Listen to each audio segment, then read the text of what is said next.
வணக்க மக்களே, இது ஆச்சரியங்களின் அணிவகுப்பு 12 டக்கர். 80ஸ்ல தமிழ் சினிமால பட்டையை கிளப்பின லூஸ் மோகன் பத்தின 12 டக்கரான தகவல்கள் உங்களுக்காக. தன்னோட மெட்ராஸ் பாஷை மூலியமா பல படங்கள்ல கலக்கின லூஸ் மோகன் அவர்களோட ரியல் நேம் அப்படின்னு பாத்தீங்கன்னா ஆறுமுகம் மோகனசுந்தரம். 1928ல காஞ்சிபுரத்துல பிறந்திருக்காரு. இவரோட பிளட்லயே ஆக்டிங் இருக்குன்னு தான் சொல்லணும். ஏன்னா இவரோட அப்பா ஆறுமுகம், இவர் ஒரு நகைச்சுவை நடிகர். சினிமால டயலாக்ஸ் இல்லாம பேசும் படமா வந்த பீரியட்லயே பாத்தீங்கன்னா ஆறுமுகம் அவர்கள் காமெடியில கலக்கி இருப்பாரு. பட வாய்ப்புகள் இல்லாத காலகட்டத்துல தெருக்கூத்து, வீதி நாடகம்னு நிறையவே பண்ணியிருக்காரு. சின்ன வயசுல இருந்து லூஸ் மோகன் அவங்க அப்பாவோட நாடகங்கள்லாம் பார்த்து அவருக்கு நடிப்புல ஆர்வம் வந்து சின்ன வயசுல சின்ன சின்ன ரோல் நாடகத்துல பண்ணியிருக்காரு. எம்ஜிஆர் உட்பட பல டாப் ஸ்டார்கள் சினிமாக்காக வாய்ப்பு தேடி அலைஞ்சிட்டு இருந்த காலகட்டத்திலேயே லூஸ் மோகன் அவர்கள் அவங்களோட சேர்ந்து வாய்ப்புக்காக அலைஞ்சிருக்காரு. அவங்க கூட நாடகத்திலையும் நடிச்சிருக்காரு. லூஸ் மோகன் அவர்கள் முதல்ல 1944ல பியு சின்னப்பா நடிச்ச ஹரிச்சந்திரா அப்படின்ற படத்துல ஒரு சின்ன ரோல் அவங்களுக்கு கொடுத்திருக்காங்க. அது பார்க்கிறதுக்கு ஆள் குட்டியா இருந்துகிட்டு துருதுருன்னு பண்ணதுனால அவரோட ஆக்டிவிட்டிஸ் எல்லாரையும் இம்ப்ரெஸ் பண்ணுச்சு. லூஸ் மோகன் அவர்கள்ட்ட பெரிய பிளஸ் அப்படின்னா அவரோட பாடி லாங்குவேஜ், டயலாக் டெலிவரி எல்லாமே இருந்தும் அவருக்கு பெரிய பட வாய்ப்புகள் கிடைக்கல. அந்த பீரியட்ல குழந்தைக்காக கடவுள் மாமா, அப்புறம் கட்டிலா தொட்டிலான்னு நிறைய படங்கள்ல நடிச்சிருக்காரு. அந்த பீரியட்ல பெரிய ஸ்டாரா இருந்த தங்கவேலு, நாகேஷ் உட்பட பல பிரபலங்கள் கூட இவரு நடிச்சிருக்காரு. அப்பா கூட சேர்ந்து லூஸ் மோகன் அவர்கள் நிறைய நாடகங்கள் நடிச்சிருக்காரு. அதை தாண்டி 70ஸ்ல நிறைய படங்கள் நடிச்சிருந்தாலும் அவருக்கு பெரிய சம்பாத்தியம் கிடையாது. அவர் எப்பயுமே பஸ்ல தான் டிராவல் பண்ணுவாரு. ஷூட்டிங் இருந்தாலும் பஸ்ல தான் போயிட்டு வருவாரு. அன்னைக்கு நடிச்சு முடிச்சாருன்னா அவருக்கு 3 ரூபாய் இல்ல 5 ரூபாய் சம்பளம் கிடைக்கும். அதை கூட மிச்சம் பண்றதுக்காக நடந்தே வீட்டுக்கு போவாராம்.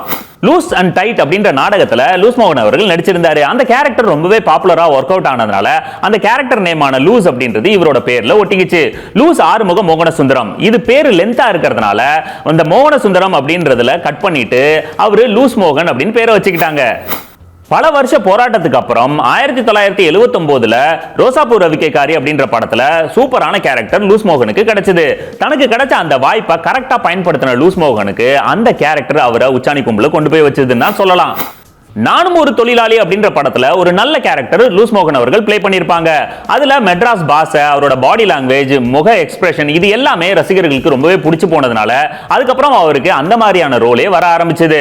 சோ அதுக்கப்புறம் பாத்தீங்கன்னா லூஸ் மோகனுக்கு ஒரு லுங்கி, பனியன், அப்புறம் கழுத்துல கர்ச்சீஃப் இதுதான் அவரோட பெர்மனன்ட் காஸ்டியூமா மாறிடுச்சு. 3 ஜெனரேஷன் சூப்பர் ஸ்டாரோட நடிச்ச பெருமை, 3 ஜெனரேஷன் சூப்பர் காமெடியன்ஸோட நடிச்ச பெருமை நம்ம லூஸ் மோகன் அவர்களுக்கு தான் இருந்திருக்கு. சோ இவர் பாத்தீங்கன்னா என்னதான் சினிமால பிஸியா சைடு கேரக்டர்லாம் நடிச்சிட்டு இருந்தாலும் நாடகத்துல நடிக்கணும் அப்படின்னு யாராவது கூப்பிட்டா டக்குன்னு போயிட்டு வரான். அந்த அளவுக்கு நாடகம் மேல அவ்வளோ லவ்வா. சோ இவரு சினிமா பண்ணிட்டு இருந்த காலகட்டத்திலேயே நிறைய ஸ்டேஜ் டிராமாவும் பண்ணியிருக்காரு.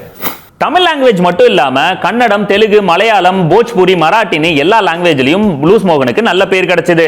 இவருக்கு பிளஸ்ஸா இருந்த ஒரு விஷயமே இவருக்கு மைனஸாவும் ஆச்சு. அதாவது மெட்ராஸ் ஸ்லாங் பேசணும் அப்படின்னாலே கூப்பிடுறா லூஸ் மோகன் அப்படின்னு சொல்லுவாங்க. அதனாலேயே மற்ற படங்கள்ல வாய்ப்பு கிடைக்கல.